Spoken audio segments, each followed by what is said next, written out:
அப்படியே மெதுவா. அம்மா. அப்படியே அப்படியே சார். அம்மா என்னங்க முதல்ல அந்த தாடி மீசை எடுங்க, பார்க்க மனசு ரொம்ப கஷ்டமா இருக்குது. சரிம்மா.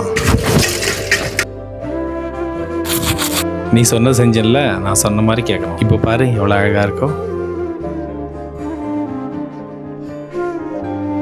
அப்பா இந்தாப்பா பூந்து. அப்பா இந்தாங்கப்பா தக்காளி வெங்காயம் நறுக்கிட்டேன். அம்மா வாமா. என்னப்பா இந்த வேலையெல்லாம் நீ செஞ்சுட்டு இருக்கிற? அம்மா ஒரு நிமிஷமா, அவளுக்கு சாப்பாடு கொடுத்துட்டு மாத்திரை கொடுக்கும் நேரம். ஆயா இந்தாங்க ஐயா தண்ணி. அம்மா அப்பா எப்படி இருக்காருமா? என்னப்பா இந்த மாதிரி நேரத்துல கூட உங்க மாமியார் வந்து பார்க்க மாட்டாங்க? அம்மா எங்க மாமியார் வந்து பார்த்துட்டு போனாங்கம்மா. என்னப்பா வந்து போயிட்டாங்கன்னு சொல்ற? என்னப்பா கை வந்து போயிருது? இதுவா சமைக்கும் போது என்ன செதறிடுச்சுமா. இந்த மாதிரி நேரத்துல ஓதல் அப்புறம் என்னடா மாமியார் இருக்குது? எங்க மாமியார் மாமனார் 2 பேரும் வயசானவங்க. அந்த அம்மா இங்க வந்துட்டாங்கன்னா அவர் யாருமா பார்த்துப்பாங்க? எங்களுக்கு ஒண்ணுன்னா பாத்துக்கிறாளம்மா. இன்னைக்கு அவளுக்கு ஒரு கஷ்டம் போது நாங்க குடும்பமா சேர்ந்து பார்த்துட்டு இருக்கோம். சின்ன வயசுல நீ சொல்லி கொடுத்த சமையல் எதுக்கு உதவுச்சோ இல்லையோ இப்ப நல்லா உதவுதுமா.